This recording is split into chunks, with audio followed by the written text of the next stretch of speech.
Namaste and welcome to Daily News Simplified, the what, why, and how of newspaper reading. Today, we would be analyzing the Delhi edition of the Hindu newspaper of 8th May 2018. Now, let us begin. Now, we've taken this article from page 1. Now, the reason this article is in the news is because Food Safety and Standards Authority of India, or FSSAI, has proposed draft regulations. And upon these draft regulations, the FSSAI has invited public comments. Now, as part of this proposed draft regulations, all packaged foods with at least 5% genetically engineered content needs to be labeled as such. And this genetically engineered content would be specified by the companies and retested by FSSAI. Now, hopefully up till here you've understood that the Food Safety and Standards Authority of India has proposed a draft regulation wherein the major proposed measure is highlighted in this article is that all packaged foods with at least 5% genetically engineered content needs to be labeled as such, and this genetically engineered content would be specified by the manufacturer and would be retested by the FSSAI. However, concerns have been raised with regards to this, wherein genetically modified food or GM food is not allowed in India. And therefore, the question being raised is why is there a need for labeling? Now you have to understand that this news is currently in transition, wherein the labeling for genetically engineered packaged food is currently under a draft regulation and is open for public comment, and we'll have to wait and see for the final draft and then understand on how the concern labeling of GM food, which is actually not allowed in India, would be put forward.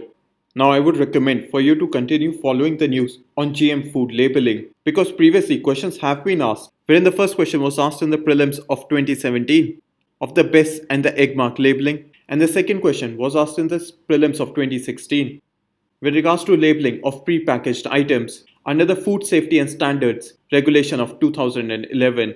And it is within this context that you should continue to understand the future news on the labeling of genetically engineered packaged food. And so now with this, we move on to the next article. Now we've taken this article from page 11.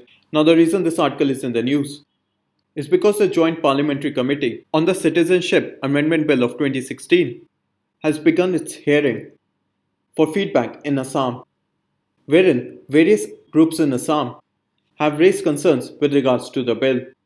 Now the Citizenship Amendment Bill of 2016 seeks to allow illegal migrants from specific religious minorities such as Hindus, Buddhists, Sikhs, among others, who are from Afghanistan, Bangladesh, and Pakistan, eligible for Indian citizenship, and wherein these illegal migrants do not be imprisoned or deported. However, various groups in Assam are not happy with the Citizenship Amendment Bill of 2016, wherein the first concern that has been raised is that it would allow post-1971 Hindu migrants to stay in Assam, which in turn leads to the fear of a changed demography, which is based on language and ethnicity. And the second concern that has been raised is that it violates 1985 Assam Accord, wherein under this accord it prescribed deportation of illegal aliens that had entered Assam after 24th March 1971. Now hopefully up till here you've understood as to why this article was in the news is that the Joint Parliamentary Committee on the Citizenship Amendment Bill of 2016 has begun its hearing in Assam, wherein various Assamese groups have raised concerns about the bill, wherein the Citizenship Amendment Bill of 2016 seeks to allow illegal migrants from specific religious minorities such as Hindus, Sikhs, Jain, Parsis or Christian religious communities who are minorities in Afghanistan, Bangladesh or Pakistan, wherein under this bill, such illegal migrants would be eligible for Indian citizenship, and these illegal migrants will not be imprisoned or deported. And these provision of the Citizenship Amendment Bill of 2016 has raised concerns among various groups in Assam, wherein it would allow post-1971 or the post-Bangladesh War Hindu migrants to stay in Assam, wherein there is a fear of demographic change based on language and ethnic identities. And the second concern raised is that it violates the 1985 Assam Accord, wherein under the accord, it prescribed the deportation of illegal aliens which had entered into Assam after 24th March 1971. Now you have to understand that this news is in transition, and we have to wait and watch on how this news moves forward with regards to the Joint Parliamentary Committee. But hopefully, you've gotten a basic understanding of the concerns in Assam with regards to the Citizenship Amendment Bill of 2016. And so now with this, we move on to the next article. Now we've taken this article from page 9. Now the focus of this article is that there has been a demand for forming a DNA database for sex offenders, and with regards to which Government of India has developed a draft bill for developing such a database. Now the reason why there has been a demand for forming a DNA database for sex offenders is because the sexual assault conviction rate in India is very low. Now hopefully up till here you have understood the focus of this article, that according to the author, there has been a demand for forming a DNA database for sexual offenders. And because of this demand, the Government of India has also developed a draft bill for such a DNA database. And the reason this DNA database for sexual offenders is required because the sexual assault conviction rate in India is very low, which includes rape cases, violent attacks against women, among other forms of sexual assault. Now, the author has raised several concerns with regards to the formation of this DNA database. Now, according to the author, the database raises issues of ethics and it also does not offer justice. Wherein, according to the author, DNA profiling suffers from several flaws. Wherein the first problem with DNA profiling is the planting of false DNA evidence. The second problem is the misinterpretation or error in testing. The third flaw is of DNA contamination by investigators, among other people who are involved in the crime scene. And the fourth and the last concern with regards to data profiling raised by the author is that DNA testing of suspects who may not be guilty would provide the state with DNA database of innocent individuals. Now hopefully up till here you have understood the concerns that have been raised by the author with regards to the DNA database, wherein according to the author, the DNA database has various ethical issues and does not provide justice. Wherein according to the author, DNA profiling suffers from several flaws, wherein the first flaw, as highlighted by the author, is that false DNA evidence can be planted at the crime scene. The second flaw is the misinterpretation or error in testing. The third flaw is the DNA contamination by investigators, testers, among other people who are involved with the crime scene. And the fourth and the last flaw highlighted by the author is that DNA testing of suspects who may not be guilty would provide the state with the DNA data bank of innocent individuals. Now, the author has given several recommendations for an effective implementation of the DNA registry. When the first recommendation given by the author is to remove the DNA data of innocent individuals from the DNA data bank. The second recommendation given by the author is that DNA samples from suspected individuals should be taken with an informed consent or under a court order. The third and the final recommendation given by the author is that a court order should be necessary to access the DNA data bank. Now hopefully up till here you have understood the recommendations given by the author if and when a DNA registry is formed in India, wherein the first recommendation of the author is that the DNA data of innocent individuals should be removed from the DNA data bank. The second recommendation given by the author is that DNA samples from suspected individuals should be taken with an informed consent or with a court order, and therefore should not be taken arbitrarily by the law enforcement. And the third and the final recommendation given by the author is that the court order should be required to access the DNA data bank so as to protect the data and the privacy of the individual. Now hopefully you have gotten a basic understanding with regards to the ethical issues of the DNA registry. Now with regards to UPSC syllabus, wherein the draft bill by the Government of India on a DNA registry would be placed in GS paper 2, and more specifically in government policies and interventions and issues arising out of their design and implementation.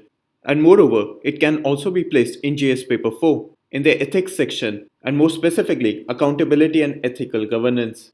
And now with this, we move on to the next article. Now we have taken this article from page 9. Now the focus of this article is on the larger question as why does India not produce more Nobel Prize winners? And what can be inferred from the fact that India does not produce enough Nobel Prize winners on India's state of science education. Now with regards to this article, what we'll try to understand is the steps given to improve the state of science education in India. Now, the first step highlighted in this article is to develop a spirit of curiosity, or what the article refers to as curiosity driven science, from school level onwards in India. The second step highlighted in this article is to increase investment in research and development in higher education of basic science. The third and the final step highlighted in this article is that India should avoid focusing on research and development through prism of commercial applicability. Now, hopefully, up till here, you've understood the steps given in this article to improve the state of science education in India, wherein the first step highlighted in this article is to develop a spirit of curiosity or curiosity driven science from school level onwards in India. The second step highlighted in this article is to increase investment in research and development in higher education of basic science. And the third and the final step highlighted in this article is that India should avoid focusing on research and development through the prism of commercial applicability, wherein the article gives the example of Japan, which is a positive example within this context, which has been investing in research and development in basic sciences in such a manner for a very long time, and thereby has been able to produce a large number of Nobel laureates. Now, with regards to UPSC syllabus, it would be placed in GS paper 3 within the subsection Science and Technology and its development, wherein questions on development of science and technology in India have been continuously asked in GS paper 3 in the mains examination from 2013 onwards, and within the context of this year, it has also been referred for the first time in India's economic survey. And because of this, steps to improve state of science education in India becomes important for your UPSC mains examination. And now with this, we move on to the next article. Now I've taken this article from page 13. Now the focus of this article is that the recent measures by the Reserve Bank of India to allow foreign investors to invest in treasury bills, wherein treasury bills are short-term money market instruments, and this will result in volatile hot money flows into India. Now the reason the RBI has done this, because there was a fall in the demand for government bonds in the domestic market, and because of which there was a consequent rise in bond yields. However, there are several risks associated with this, wherein it may result in a large influx of foreign investors purchasing bonds, thereby leading to a sharp volatile flow of short-term debt called hot money. Now, hot money refers to funds that are controlled by investors seeking short-term returns. Now, these investors scan the market for short-term, high-interest rate investment opportunities, thereby raising the risk of volatility in the Indian economy, which is already currently experiencing high oil prices, current account deficit, and inflation risks. Now, hopefully, up till here, you have understood that the recent measure of the Reserve Bank of India to allow foreign investors to invest in treasury bills will result in the volatile hot money flows in India. And the reason the RBI has taken this measure for foreign buyers into the country's short-term debt market is because there was a fall in demand for government bonds, and therefore there was a consequent risk in bond yields. However, this measure of the Reserve Bank of India takes considerable risk with regards to hot money, which are funds controlled by investors seeking short-term returns. And this short-term flow of money would increase the volatility of the Indian economy, which is already suffering from high oil prices, current account deficit, inflation risk, among other factors. Now, this article and the explanation given in this section should be seen with regards to a conceptual understanding for attracting foreign buyers into the country's short-term debt market and the risks involved. And so now with this, we move on to the next article. Now we have taken this article from page 8. Now what this article talks about is that the global crude oil prices have been rising continuously, but the Indian oil marketing companies have kept their petrol and diesel prices unchanged, wherein according to this article, the global crude oil prices have increased by 8%, while the domestic petrol and diesel prices have only increased by 1 to 2%. And thereby, the petrol and diesel prices, in response to global crude oil prices, have remained quite inelastic. Now, hopefully, up till here, you have understood that according to this article, the global crude oil prices have been rising, but the Indian oil marketing companies have kept petrol and diesel prices unchanged, wherein, according to the article, the Brent crude oil price has increased by 8%, while the domestic petrol and diesel prices have only increased by 1 to 2%, which has showcased that the petrol and diesel prices, in response to the global crude oil prices, have remained inelastic. Now, the reason given by the article for this inelasticity of petrol and diesel prices is of domestic compulsions for the Government of India. Where in regards to this, the editorial has raised several concerns.